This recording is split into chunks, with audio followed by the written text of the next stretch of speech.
नमस्कार, आप देख रहे हैं जन टीवी और मैं आपके साथ आकांक्षा पारिक। खबरों की शुरुआत से पहले एक नजर हेडलाइंस पर।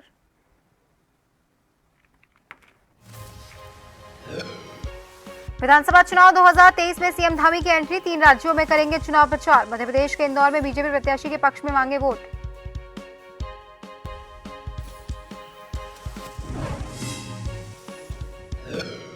लोकसभा चुनाव से पहले यूसीसी को लेकर बयानबाजी, ड्राफ्ट को लेकर बोली कांग्रेस। कहा सार्वजनिक कर जनता को बताएं, वक्त से मिले सभी विधायकों को ड्राफ्ट की कॉपी।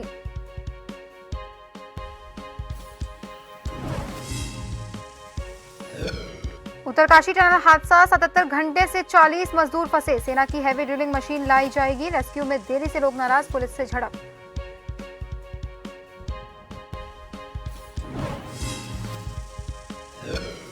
मसूरी के केम्प्टी रोड पर कबाड़ के गोदाम में लगी आग, सारा सामान जलकर हुआ खाक। 2 घंटे की मशक्कत के बाद पाया आग पर काबू।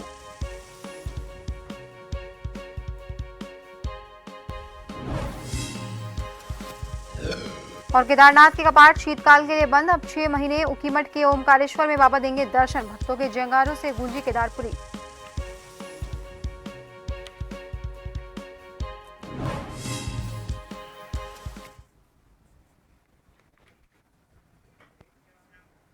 सीएम पुष्कर सिंह धामी द्वारा लिए गए बड़े फैसलों और उनकी कार्यशैली के चलते अब राज्यों में चुनाव के दौरान उनकी डिमांड बढ़ती जा रही है और इसी को ध्यान में रखते हुए भाजपा हाईकमान ने मुख्यमंत्री पुष्कर सिंह धामी को राजस्थान, मध्य प्रदेश और छत्तीसगढ़ में 5 जनसभाएं करने के लिए आग्रह किया है। आपको बता दें कि सीएम धामी मध्य प्रदेश के इंदौर में हैं, जहां वो भाजपा प्रत्याशी के पक्ष में जनता से वोट की अपील कर रहे हैं। वहीं आपको बता दें, इन तीनों ही राज्यों में भारी संख्या में प्रवासी उत्तराखंडी रहते हैं, जिसके चलते बीजेपी ने ये निर्णय लिया है।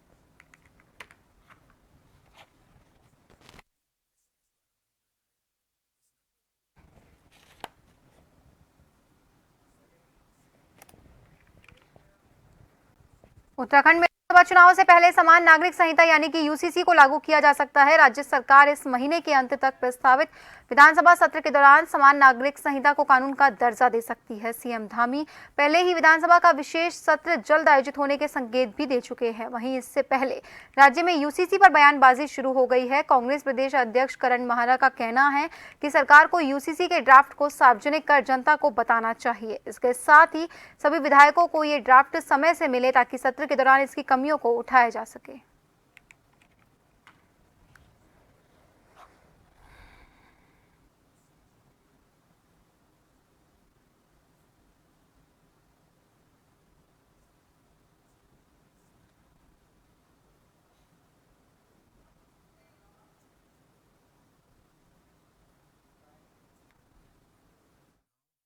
मैं शुरुआत से कह रहा हूं कि सरकार जल्दीबाजी में है।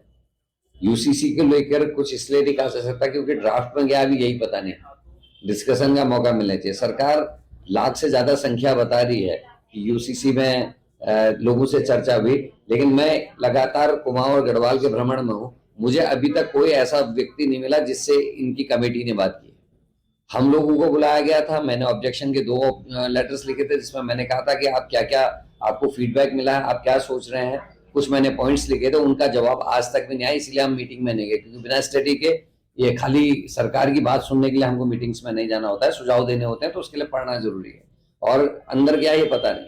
निश्चित रूप से हमारे युवा मुख्यमंत्री पुष्कर सिंह धामी जी ने जो भारतीय जनता पार्टी का मूल मंत्र है कि देश के अंदर नागरिकों को समान कानून होना चाहिए, समान नागरिक संहिता उत्तराखंड राज्य के अंदर लागू करने के लिए उन्होंने जिस प्रक्रिया को प्रारंभ किया है, जो प्रक्रिया प्रारंभ हुई, कमेटी का गठन हुआ, उसमें हजारों लाखों लोगों के सुझाव प्राप्त हुए।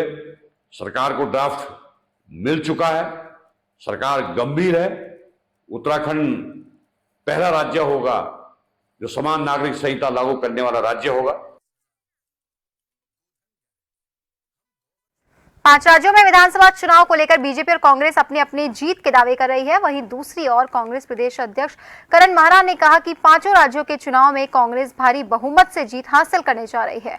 उन्होंने भाजपा पर आरोप लगाते हुए कहा कि जिस तरीके से मध्य प्रदेश में भाजपा नेता के बेटे का वीडियो वायरल हो रहा है, उससे साफ होता है कि बीजेपी में भ्रष्टाचार पूरी तरह से संलिप्त है।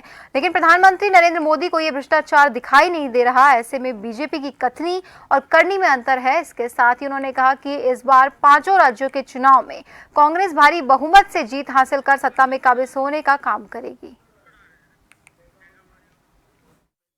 5 राज्यों में कांग्रेस की सरकार बना रहे हैं और मध्य प्रदेश में तो जो मंत्री जी के बेटे का वीडियो जारी हुआ है, अभी तो 2 आए, एक तीसरी किस्त और है जो मेरे को सुनाई पड़ा, वो भी आ सकती है। तो बीजेपी की कलाई खुल गई। एक तरफ प्रधानमंत्री भ्रष्टाचार और तमाम किस्म की बातें कर रहे हैं, लेकिन अपने मंत्रियों के बेटे अगर किसी किसान को कुचल देते कुछ नहीं बोलते, उनके सांसद महिला खिलाड़ियों को अपमान करते हैं वो कुछ नहीं बोलते, मणिपुर में लड़कियों को निर्वस्त्र किया जाता है प्रधानमंत्री कुछ नहीं बोलते, और अब उनके एक मंत्री के पुत्र के वीडियो जारी हो रहे हैं जिसमें करोड़ों की हेराफेरी की बात है, ऐसे में वो कुछ नहीं बोलते। तो ऐसे में बीजेपी के हाथ से सत्ता चले जाना ही इस राष्ट्र के लिए हितकर होगा।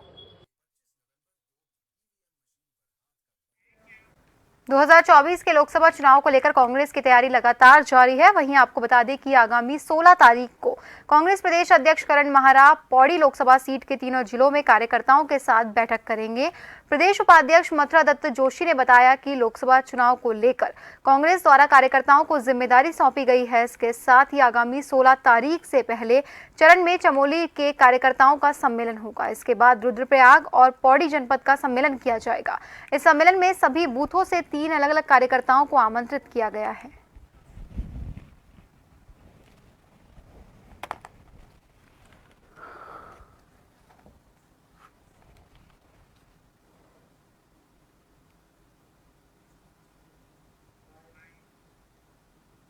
देखिए, पौड़ी संसदीय क्षेत्र के 3 जनपदों में 16 तारीख से जिला स्तरीय कार्यकर्ता सम्मेलन आयोजित हो रहे हैं। 16 तारीख को चमोली जनपद का कार्यकर्ताओं का सम्मेलन होगा और 17 तारीख को रुद्रप्रयाग, 18 तारीख को पौड़ी। माननीय अध्यक्ष जी 3 दिन पौड़ी संसदीय क्षेत्र में रहेंगे और कार्यकर्ताओं से बातचीत करेंगे। और सम्मेलन में हमने हर बूथ से 3-3 लोगों को आमंत्रित किया है, उनको प्रशिक्षण देने का भी काम करेंगे।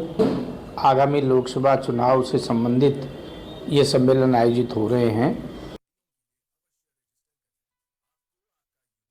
उत्तरकाशी हादसे को लेकर सरकार लगातार राहत और बचाव का फीडबैक ले रही है। वहीं शासन की ओर से अपर मुख्य सचिव राधा रतूड़ी और गढ़वाल कमिश्नर विनय शंकर पांडे को पूरे ऑपरेशन को लीड करने की जिम्मेदारी दी गई है। वहीं इस विषय पर भाजपा का कहना है कि सरकार लगातार अलर्ट मोड पर काम कर रही है और जल्दी ही हम टनल में फंसे 40 मजदूरों को रेस्क्यू कर लेंगे। भाजपा प्रदेश प्रवक्ता विपिन कैथोला ने कहा कि गृह मंत्रालय और पीएमओ लगातार घटना पर नजर बनाए हुए हैं और मुख्यमंत्री के नेतृत्व में उत्तराखंड शासन के तमाम अधिकारी इस समय ग्राउंड जीरो पर है और हमारा प्रयास है कि जल्द से जल्द सभी मजदूरों को टनल से सुरक्षित बाहर निकाल लिया जाए।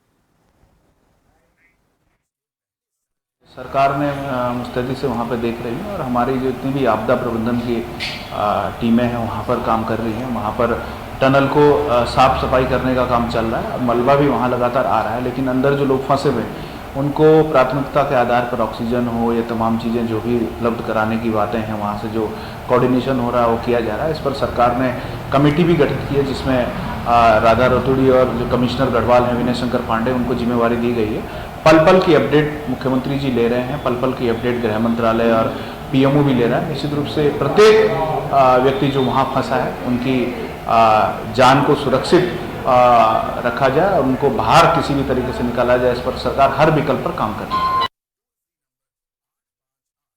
उत्तरकाशी से खबर है जहां एयरफोर्स के 3 विशेष विमान 25 टन भारी मशीन लेकर के आ रहे हैं जो मलबे को भेदकर स्टील पाइप को दूसरी तरफ पहुंचाने में मददगार साबित होगी। इस मशीन के जरिए प्रति 5 घंटे 5 मीटर मलबा निकाला जा सकेगा। इस मशीन के जरिए काम शुरू करने की कोशिश की जाएगी। वहीं आपको बता दें कि अब नॉर्वे और थाईलैंड की विशेष टीम्स की मदद ली जा रही है। रेस्क्यू टीम ने थाईलैंड की रेस्क्यू कंपनी से संपर्क किया है, जिसने थाईलैंड की गुफा में फंसे बच्चों को बाहर निकाला था।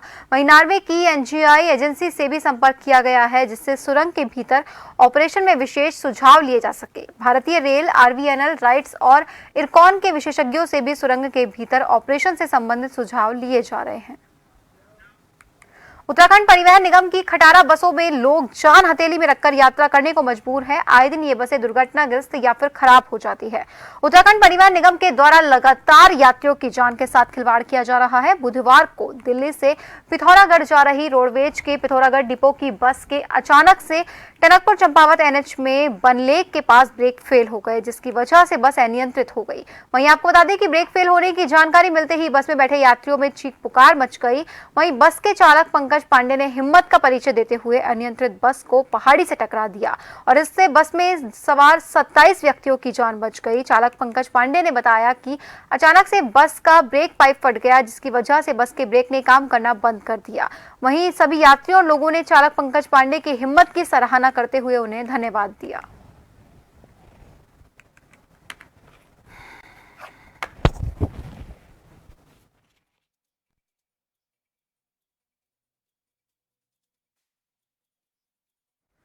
रुड़की कोतवाली क्षेत्र के गांव मोहम्मदपुर के एक युवक ने पुलिस को तहरीर देकर बताया कि उनकी बहन का रिश्ता मुजफ्फरनगर निवासी एक युवक के साथ हुआ था और 3 दिसंबर को शादी होनी थी और शादी के कार्ड भी बट गए हैं। लेकिन अब ससुराल पक्ष के लोगों द्वारा दहेज की मांग की जाने लगी है, जिसके लिए व्यक्ति के द्वारा मना कर दिया गया है। इसी के चलते ससुराल पक्ष के लोगों ने रिश्ता तोड़ दिया। पीड़ित व्यक्ति के द्वारा पुलिस को तहरीर देकर आरोपी लोगों पर कार्रवाई की मांग की गई है।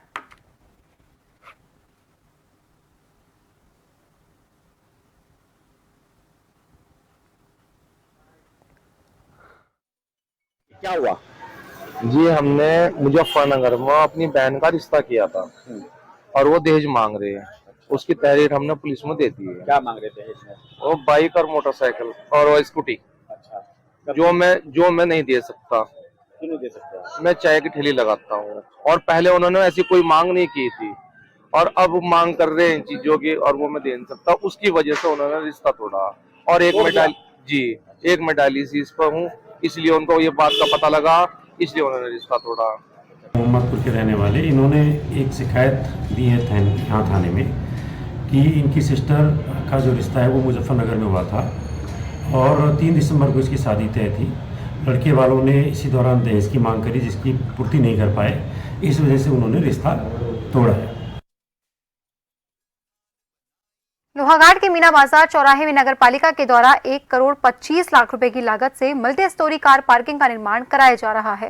वहीं बुधवार को लोहाघाट नगर पालिका अध्यक्ष गोविंद वर्मा ने निर्माणाधीन कार पार्किंग का निरीक्षण कर कार्यदायी संस्था के अधिकारियों और कर्मचारियों से निर्माण कार्य की जानकारी लेते हुए समय पर कार्य पूरा करने और कार्य को उच्च गुणवत्ता के साथ करने के निर्देश दिए। पालिका अध्यक्ष गोविंद वर्मा ने मीडिया को जानकारी दी। वहीं आपको बता दें कि इस पार्किंग में 30 से ज्यादा वाहन खड़े हो सकेंगे।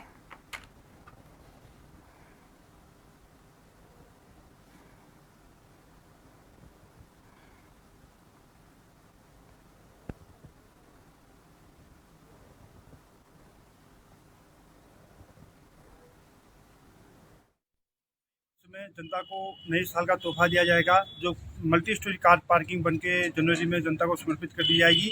और मैं जनता से ये भी अनुरोध करना चाहूँगा कि अपनी जो भी वाहन है रोड के किनारे न लगा करके जो पार्किंग स्थल बने हैं पार्किंग स्थल में लगाएं। और नगर पालिका द्वारा 6 निःशुल्क कार पार्किंग बनाई गई हैं और 7वीं car parking multi storey car parking बन रही है और जिसको जनता को जनवरी में समर्पित कर दी जाएगी। और 6 निःशुल्क कार पार्किंग लगातार पिछले 1.5 वर्षों से लगातार चल रही है। रुड़की में गंगा नहर के किनारे सभी घाटों पर अब सिंचाई विभाग के द्वारा ग्रिल लगाने का काम किया जा रहा है। वहीं आपको बता दें कि अब से पहले कई बार घाटों पर नहाने वाले लोगों के साथ कई बार डूबने की घटनाएं घट चुकी है और इसी बात को लेकर अब सिंचाई विभाग ने सभी घाटों पर ग्रिल लगाने का काम शुरू कर दिया है। इस बात की स्थानीय लोगों द्वारा भी सराहना की जा रही है। कई बार गंगा नहर में डूबने वाले लोगों को बचाने वाले मोनू जलवीर ने बताया कि इस तरह के ग्रिल लगाए जाने से नहर में नहाने वाले लोगों को राहत मिलेगी और डूबने से होने वाली मौतों में भारी कमी आएगी।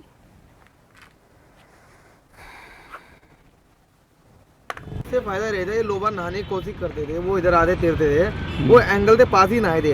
ऐसे लोग बैठते पैर वार फिसल जाता है, वो पैर नहीं फिसलने वाला, गिरते भी है तो एंगल पकड़ लेते वहीं पे ही, ज़्यादा आगे नहीं बढ़ पाए थे। इस चीज़ का फायदा रहता है। उन लोगों के यहाँ पहले ज़्यादा ही डूबते थे, किसी पैर फिसल गया तो ज़्यादा गिर गया है तो नहा रहा है तब गिर जाते थे। अब क्या होता है, उसका घाट के अंदर ही नहाए थे, घाट बन गया है, तरह से एंगल था वो। जो लोग पार्क में घूमने आते थे उनको यानी कि एक तरह की सेफ्टी हो गई है। जी हाँ, नून नहर के किनारे ज़्यादा ही बैठते लोग, काई जमता थी, पैर फिसल जाता था, तो अब एंगल के अंदर ही रहते, गिरते भी तो एंगल पकड़ लेते अपना वहीं पे सेफ्टी के लिए।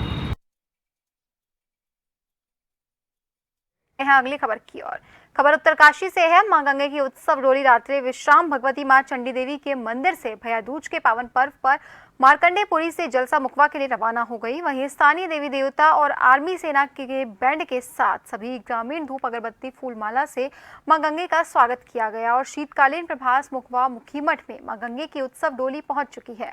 इस दौरान सभी देश विदेश के श्रद्धालुओं के लिए शीतकालीन यात्रा शुरू हो चुकी है, जहाँ क्षेत्रवासियों में खुशी की लहर है।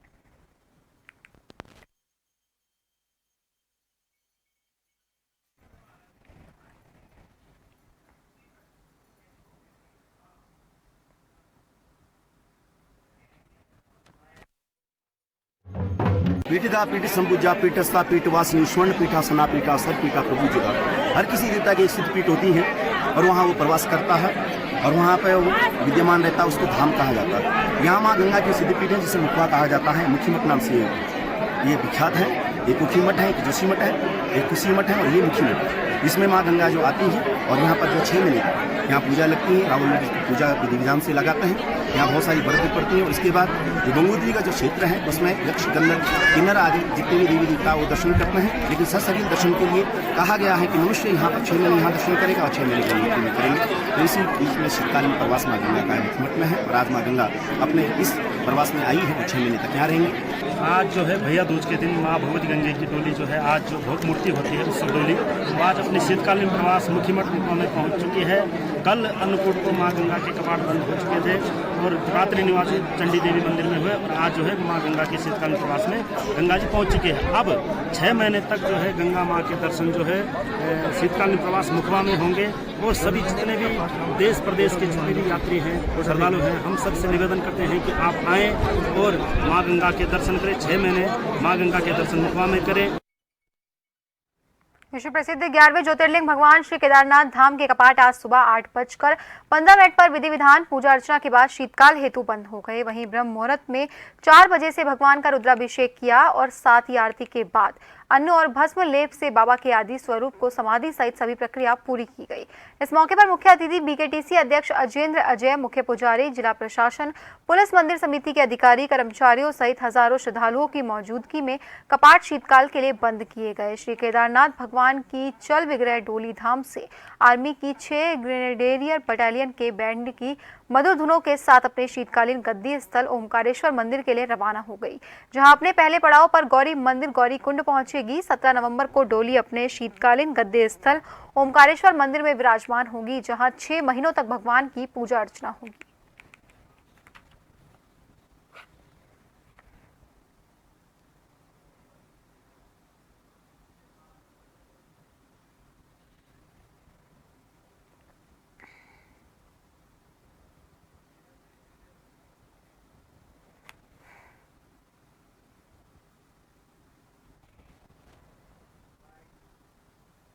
इस वर्ष एक नया कीर्तिमान स्थापित हुआ है श्रद्धालुओं की संख्या का। अब तक 20 लाख से अधिक श्रद्धालु तीर्थयात्री बाबा केदार के धाम में पहुंचे हैं। निश्चित रूप से ये एक अभूतपूर्व और ऐतिहासिक रिकॉर्ड कायम हुआ है। और आज जब बाबा केदार के कपाट बंद हो रहे थे, इस अवसर पर भी आप देख सकते हैं कि देश विदेश से बड़ी संख्या में श्रद्धालु तीर्थयात्री यहाँ पर उपस्थित है। रामकनकपुर गोपाल नगर कॉलोनी के साथ बहने वाले नाले में हो रही कटान से प्रभावित क्षेत्र का पूर्व विधायक राजेश शुक्ला ने उपजिलाधिकारी कौस्तुभ मिश्रा और तहसीलदार गिरीश त्रिपाठी के साथ स्थलीय निरीक्षण किया। वहीं आपको बता दें कि बीते दिनों आई आपदा में लालपुर नगला मार्ग से गोपाल नगर कॉलोनी को जाने वाले संपर्क पूरी तरह से क्षतिग्रस्त हो गया था। बीते बरसात में नदी का जलस्तर बढ़ने के साथ ही किनारे पर बने काली मंदिर का एक कोना काटन की जद में आने की आशंका से गोपाल नगर वासियों ने पूर्व विधायक राजेश शुक्ला का घेराव कर पक्की पिचिंग कराने की मांग की थी, जिस पर पूर्व विधायक राजेश शुक्ला ने जिलाधिकारी कौस्तुभ मिश्रा और तहसीलदार गिरीश त्रिपाठी के साथ उक्त कटान का निरीक्षण किया।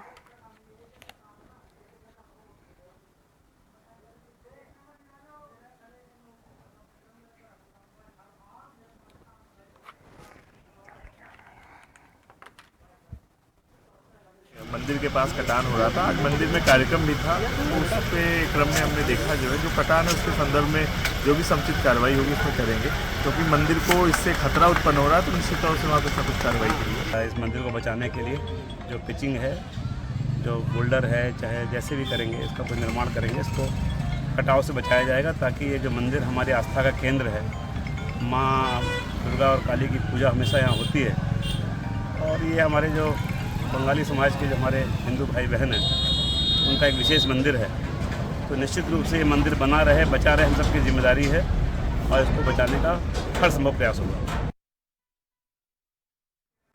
रानी पोखरी बड़कोट ग्राम सभा क्षेत्र के डांडी बड़कोट दुजियावाला में आंगनवाड़ी लाभार्थियों को फ्रॉड कॉल्स आ रही हैं, जिसमें आंगनवाड़ी योजना का लाभ देने के नाम पर उनके साथ ठगी की जा रही है। दुजियावाला आंगनवाड़ी कार्यकर्ता राजेश्वरी जोशी ने बताया कि अभी तक हमारे गांव के करीबन 30 लोगों को ये फ्रॉड कॉल्स आ चुकी हैं, जिसे हमारे दुजियावाला गांव की रहने वाली लाभार्थी सविता भंडारी, जो कि 11,800 रुपए देकर ठगी का शिकार हो गई। वहीं मामले की शिकायत रानी पोखरी थाना अध्यक्ष उत्तम रमोला को दी गई, तो पुलिस टीम दुजियावाला पहुंची, जहां सब इंस्पेक्टर विक्रम नेगी ने स्थानीय ग्रामीणों को जागरूक करते हुए कहा कि आजकल फेक कॉल्स के माध्यम से लोगों को ठगने का प्रयास किया जा रहा है। इसमें सभी लोग फेक फोन कॉल से बचें और अपने बैंक खाते के बारे में कोई भी ऐसी जानकारी किसी को ना दें। वहीं सब लोग जागरूक और सतर्क रहें।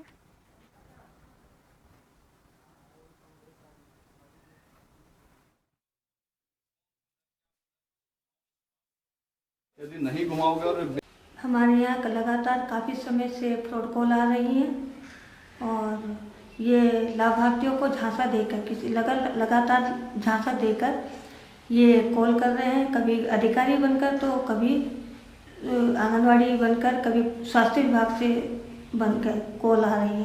तो ये लगातार एक लाभार्थी इस झांसे में आ चुकी है, एक लाभार्थी झांसे में आ चुकी है और उसने 11,800 की धनराशि उसके साथ फ्रॉड हो चुकी है। और ऐसा कोई फ्रॉड ना हो, इसके लिए हमने आज पुलिस कर्मियों और वार्ड मेंबरों और प्रधान के द्वारा यहाँ जागरूकता बैठक रखी। स्कूटी बाइक पर हेलमेट पहनने को लेकर सरकार की ओर से कई तरह के जागरूकता अभियान चलाए जाते रहे हैं। इसके साथ ही ट्रैफिक पुलिस द्वारा भी हेलमेट पहनने को लेकर लगातार सख्ती की जाती रही है। वहीं हेलमेट पहनने को प्रेरित करने को हरिद्वार की सड़कों पर एक युवा अनोखे ही रूप का हेलमेट पहनकर बाइक पर चलता हुआ दिखाई दिया।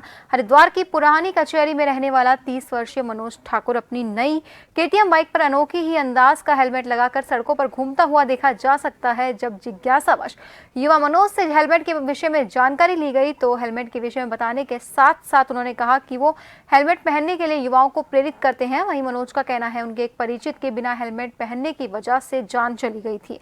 तब से वो ना तो खुद हेलमेट पहने बाहर निकलते हैं और जब भी उन्हें कोई मिलता है तो वो उसको भी हेलमेट की अहमियत बताते हैं।